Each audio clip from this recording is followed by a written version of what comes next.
soccer fans, we hope you've got your cups filled with some tea because our cup of tea is ready to speak all things women's soccer with you.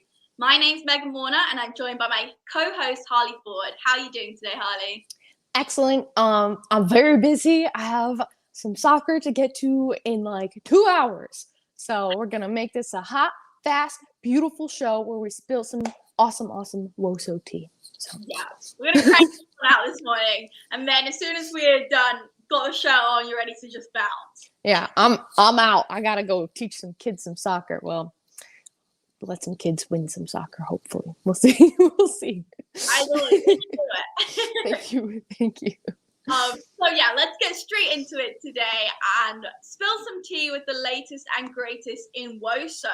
I'm going to kick off the show with some international call-ups and celebrations. So FC Buffalo, who played in the competitive East Conference, their co-offensive player of the year this past summer, Kelsey Arajo, who since moved to France to play for Le Havre Athletic Club, has been called up to the U23 Portugal national team. So super exciting news for her.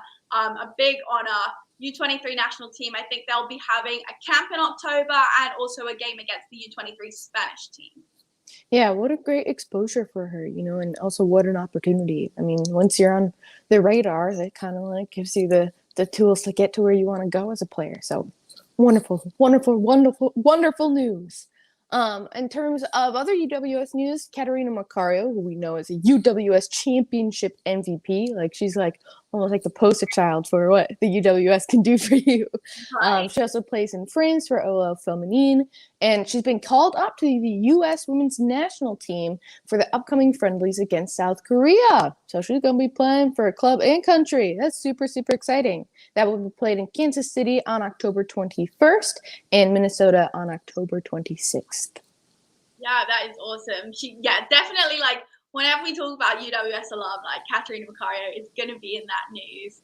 And we have one more international call-up. So Chicago Mustangs player Keegan Schmeiser has also got the international call-up to be a part of the U.S. women's national team U17 October training camp. So huge congratulations to these three players. I mean, one honor to represent your country and to get that exposure, and we're so proud that they've actually come from the UWS.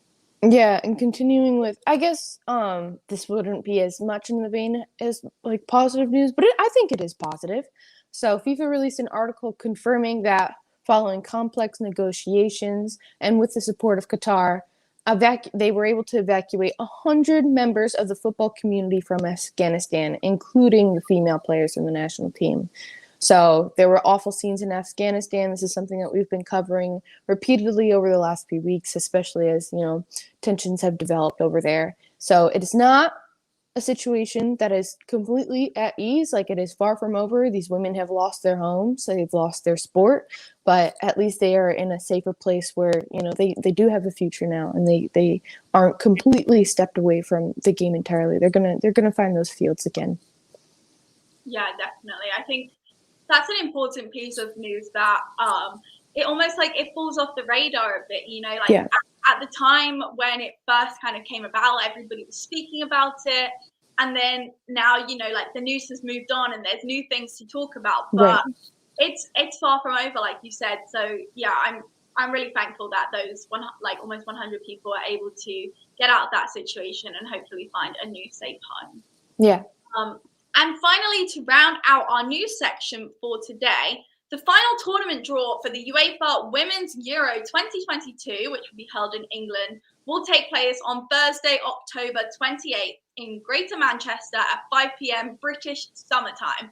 So for our UK viewers, definitely want to be tuning into this show. It's going to be hosted by England international star, or former England international star, Alex Scott, who is absolutely excelling in the punditry and presenting industry, which I love. Such a great role model for somebody like me. And then also BBC presenter Gabby Logan. So there's going to be lots of familiar faces involved in this draw, people like Kelly Smith. So yeah, it's going to be a really fun time. And then later that evening at 7 p.m., you can enter the public ballot to apply for tickets to all of the matches in the Euro 2022. So definitely keep October 28th in mind, because that is going to be super exciting time for the soccer community, and there's going to be loads of games. So if you can get tickets, I highly recommend. Yeah, I dare say the month of October is one of the busiest months for soccer. It has been across the board, positive or negative. That is so true. Month for soccer. News section, we're just churning it out like this. That's crazy. So, and speaking of, what's been happening in October, but, it's been ongoing. We are going to continue our discussion that we started last week and in prior weeks regarding the news dropping in the NWSL and, where we're going from here. So in major news, the NWSL's championship game, which was already a subject of debate because it was going to be at a time that was out of, proper viewing hours. So it's going to be played at Portland's Providence Park, but now it'll be on Saturday, November 20th in Lynn Family Stadium in Louisville. And so this comes after fans, players, and the NWSLPA raised major concerns about playing at a venue where it was the epicenter of Paul Riley's misconduct against players. So, knowing that a move was made to get away from that environment, to not play where all of these allegations are coming out of, I think that was the right move. And also the NWSLPA has been doing amazing work regarding supporting their players and uplifting the voices of the women's soccer community. And so they actually have composed and articulated these very concise and clear demands to the NWSL, and they seek systemic transformative change. And it's just, I think the demands are A, reasonable, but B, things that should exist without question in the first place, So I did want to go through a couple of them. The way that it opens is that the NWSLPA says, "Tonight we reclaim our place on the field because we will not let our joy be taken from us." For a lot of women, soccer is their happy place, and that's where they want to be. So I think that's a very powerful opening statement. But the very first demand is that every coach, general manager, and representative on the board of governors and owner will voluntarily submit to the Player Association's independent investigation into abusive conduct. And so this had to be met by October 13th, 2021. And I don't know if everyone heeded that demand. I'm not sure, but I do think it is valuable to have almost an external investigation that's not being run just by the league itself, because as we've seen, I don't know, the NWSL ain't exactly trustworthy these days. There's a lot of bugs getting thrown over things. So exactly, if you're a player who has previously gone to the NWSL about these issues and seen the type of investigation they had, you're not really going to be feeling like you're in it to make a change when they're the ones doing the investigation. But yeah, you've now got the Player Association doing one, FIFA also performing their own investigation. So it is clear that moves are being made finally, right, which is so important. And yeah, the Player Association have just been incredible in this situation. And I hope that it kind of promotes across the board, women's soccer around the country, around the world, we need to ensure that there is player associations for these players. Yeah, no, absolutely. It's a platform available to protect the players first and foremost, and I think sometimes we lose this distinction of, at that point when you're a professional and you are essentially the product that is being sold, you kind of get dehumanized in a lot of ways. It's just just do the job, but they're still human beings. I for some reason that's controversial sometimes. I don't get it, but in what workplace would you be in where your boss is just shouting abuse at you? That doesn't happen. But then put it in a sports setting, excuse me, and suddenly it becomes acceptable, which it's totally that because you're a person, but you're just seen as this player who's there to perform and grind it out. Just churn out athleticism. Just do it. Exactly. And it's let's stop a moment and look at how we're treating these players. And I mean, what's going to be the best way to get positive results? You see it in the workplace. I'm in a master's of business right now, and like we're always talking about it. Like, you need to treat your employees with respect. Like, talk to them like human beings. Like, do your team planning sessions. Like, exactly. Like, if there's a problem, you face the problem. Like, and don't take it out on the people. Like, everybody comes to work to do a good job. So why would you shout at them? Like, I can go on and on. No, and just to add on to that, it's just, it's not about, I guess, like the shouting. Like, I totally get like being passionate and in the moment and sometimes, expecting better. But when it comes down to like people's character or making like comments that aren't about the game whatsoever, that's the line that's being drawn there. It's like, it's been made acceptable to do that in sport. Right. And it should not be acceptable in any walk of life. That should just be totally taken out of the game. And that kind of leads me on to my next point in a way, because I read this article with Lucy Bronze. So this past weekend, back in my home country, England, teams of the WSL stood in unity with the NWSL by linking arms in the center circle moments before kickoff. And this article that I read, speaking to Lucy Bronze, who is an international England international player, she also is a defender for Man City. She said that, like, not only did we stand in unity because of the events in the NWSL, but because of the chances that there's so many more stories that just haven't been told, and perhaps because girls don't feel confident or safe enough to speak out.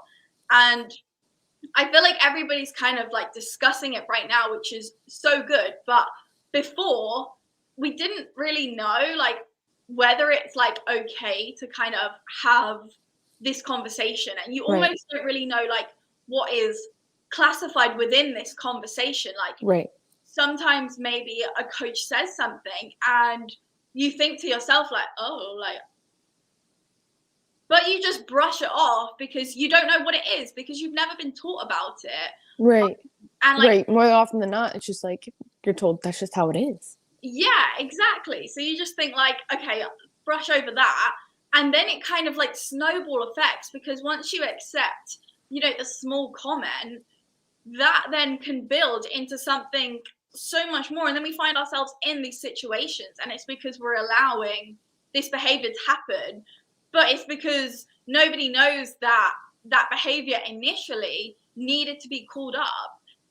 But there's just such a lack of education. And I feel like, it's a subject that is so difficult to talk about. But because the likes of Kaya, Mana, and Sinead have said something, it's like enabled the conversation to start and enabled people to see like, okay, like these are things that I'm going to kind of be aware of. And if it happens to me, I'm going to take it seriously, and I'm going to say something before it becomes anything bigger, which I think is a key thing about why it's so important that these girls have spoken about the situation to help eliminate it. Because even if you just brush off a small comment, that could in the future lead to something much worse, and we need to sort of set that line, like you said, right, and stop it from kind of snowballing affecting. Yeah, it's about breaking the pattern of behavior, making people feel that,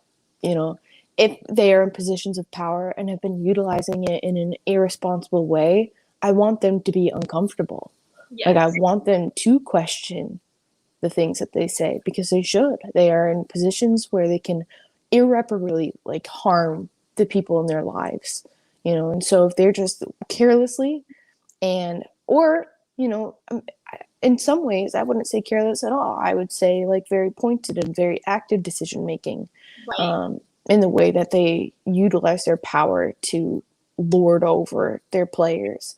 No, I want those people to be uncomfortable and to know that it's not okay, and the pattern will be broken. They are not safe in those positions, no matter what money they have, no matter what connections they have. Like, people are paying attention now, and so it's done. at least like in my opinion, like I don't think the spotlight will ever like really shine away from that again. At least hopefully. I hope not. Again though, it's like the news cycle is kind of tough. It's just like eventually this isn't as big as a story, and so I hope people remain adamant. And with player associations, I think that's a great way to start making sure that people are always held accountable.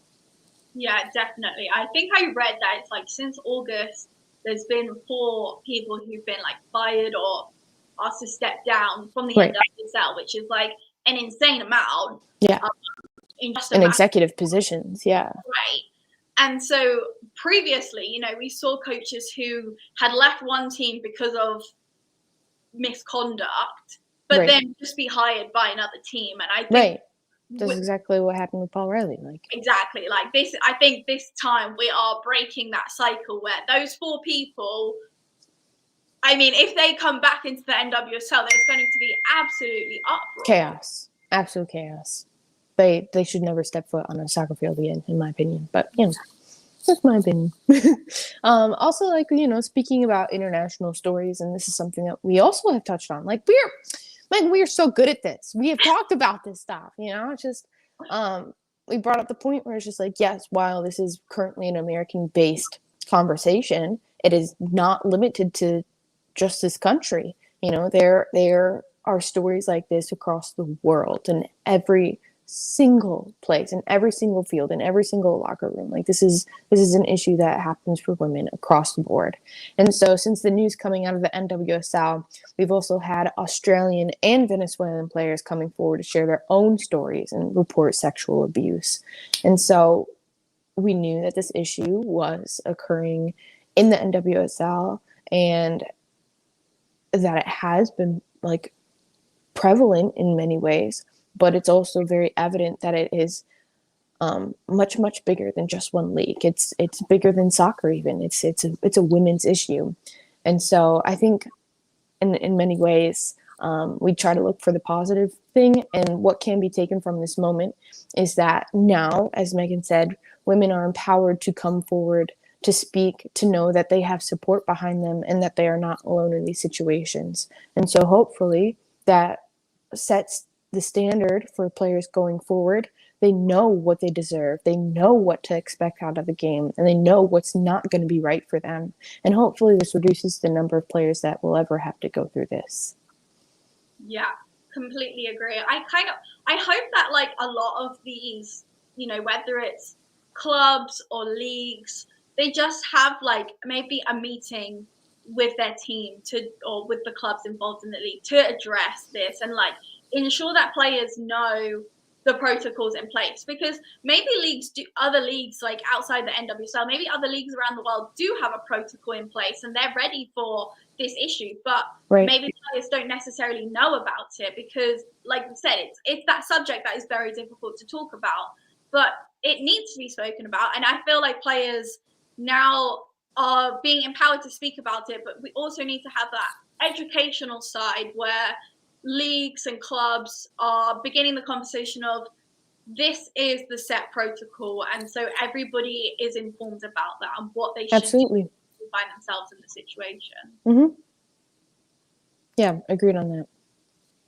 So also in the NWSL, which we have spoken a little bit about I think it was 2 shows ago, we kind of dove deeper into this issue.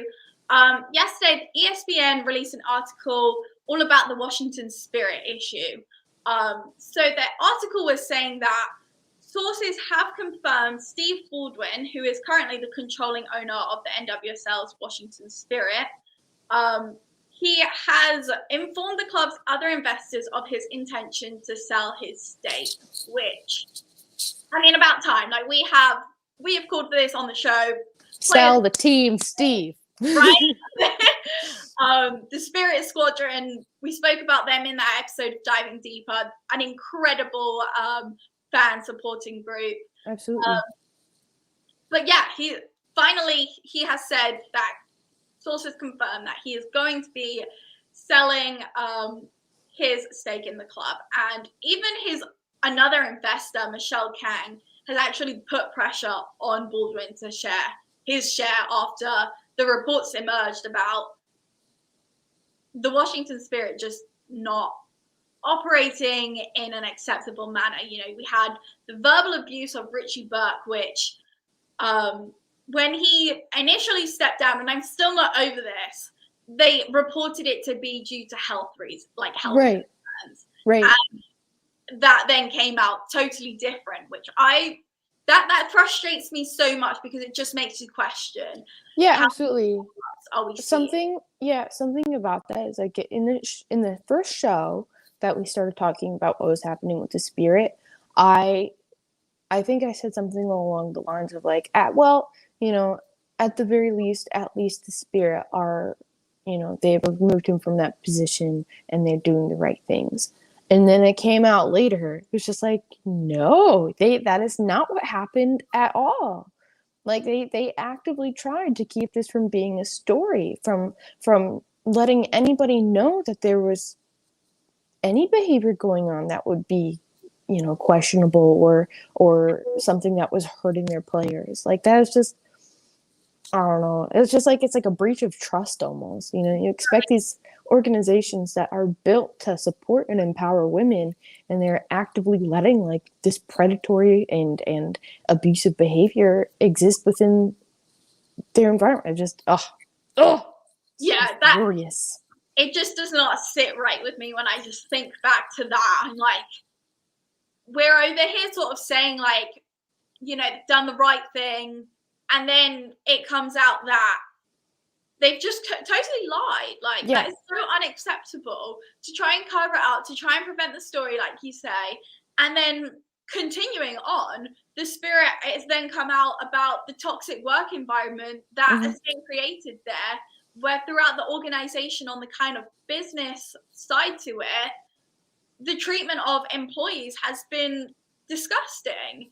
And thankfully, the NWSL is investigating there. And like we said before, we kind of question the NWSL's ability to investigate these issues based on history. But we do hope that this is a turning point and that this investigation is going to allow the Spirit to have a total reevaluation and change the culture, change the leadership. And we don't have any update on the outcome of this. The article on ESPN was saying that it could take potentially up to the end of the year before probably longer, before the selling of Baldwin's share is complete. But hopefully we're getting the ball rolling and the Spirit can totally just change. I mean, literally when you've got it on pitch side and then behind the scenes side. Yeah, in every facet of your organization. Like, come on. At what point do you understand that there's an issue, And I hate this idea of just like, the toxicity would continue if like there was no whistle blown, If no one had said if there was just no conversation whatsoever. I don't know. I believe it was Kaya. Like Kaya started that conversation. She was like, actually, no. That is not why he's leaving. So, I will forever be furious about that entire situation. Sell the team, Steve. Yes. Period. Sell the team. My goodness. Well, do you want to end on some positive news, Megan?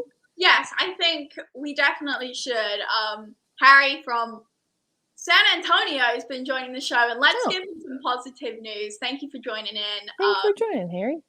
Let's give some positive news to end this show out. Yeah, as everyone should know at this point, we are pretty much UWS homers. Like, we will, champion that club to the nth degree. We love it. We love playing for it. We love what it stands for and what it's doing for the women's soccer community and the game.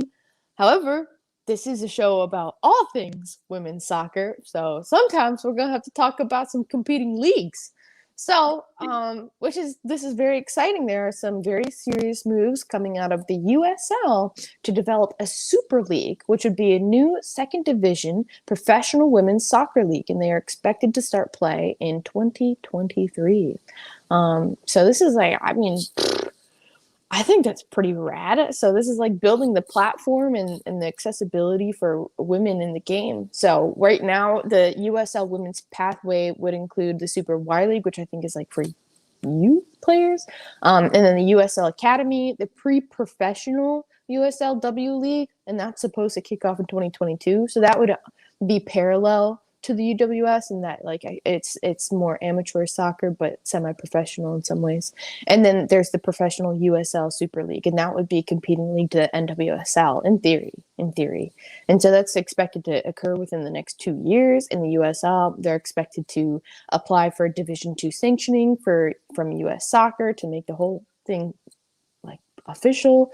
So they're building like a pyramid and pathway for women's soccer, which is wild. Like very cool.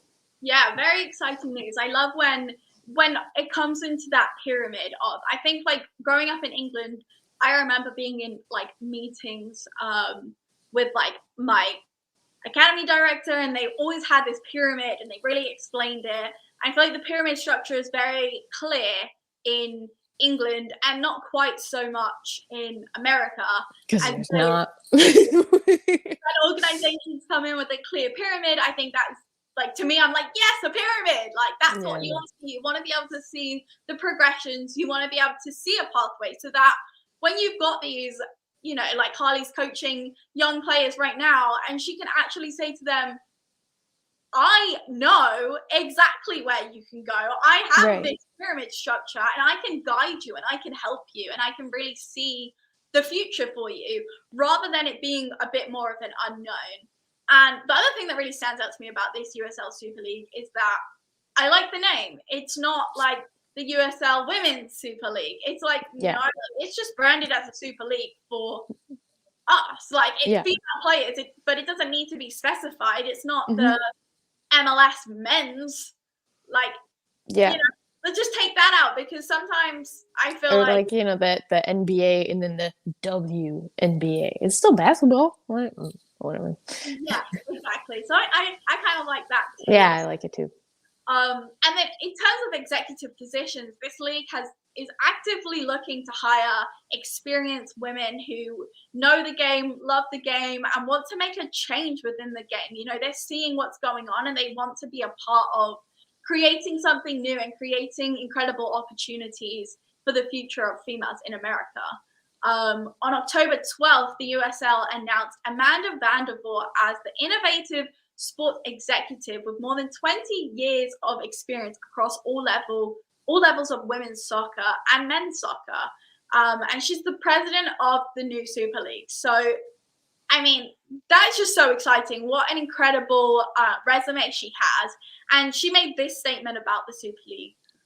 So it says, we have an opportunity with the Super League to, from the beginning, build the policies and protections that are essential for players to feel safe and confident. Everything from education and training programs to whistleblower protections, reporting and response systems, and remedy the whole cycle.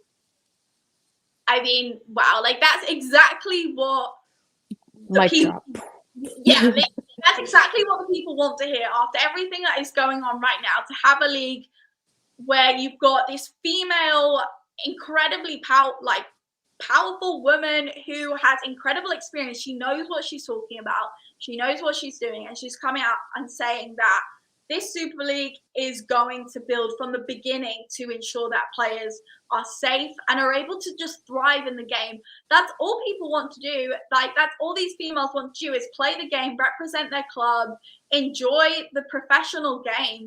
And that should not be a crazy idea, a crazy concept. We need to harness an environment where they can do that. So I think that's an incredible, powerful statement from her. Yeah, absolutely. I mean, it sets a standard from day one. And as the NWSLPA, like, don't take the joy from these players, you know, and I think this is a league that is looking to make sure that these players can find and persist in their joy for the game. So that's very exciting. It's very exciting, and it's wonderful to see that even in such times of hardship for the women's soccer community, the right people are making the right moves to make sure that women can continue playing the game that they love. I mean, it's really incredible. So I'm both proud and excited to see what the USL Super League's gonna do for women. It's pretty cool. I mean, again, I love UWS. Not even an issue there. That's my baby. But No, it's very exciting. You know, the more opportunities for women to play, like who can complain about that? You know? Yeah, exactly. And like we see it time and time again, like competition kind of aids like development. And so as new leagues like the USL Super League come in, you know, UWS might be able to develop a bit further because they know they've Right. got this competition. And so it helps us to progress the game. And yeah, we love to get more opportunities for females. Yeah, I'm so glad we got to end this show with a really exciting, positive thing. Positive news. Yeah, I think this show has been not quite as deep as the last show where we kind of went into more of the issues. If you didn't see last week, I do highly recommend. Please watch that show. Yeah, head over to our YouTube channel, which is down below. Please watch that. It's a very important conversation to have. So yeah, we hope that you've enjoyed the show today. Thank you everybody for joining us on Our Cup of Tea. And as always, thank you so much for your support. Head to our Twitter page with our new handle at Our Cup of Tea Pod. Much easier to say.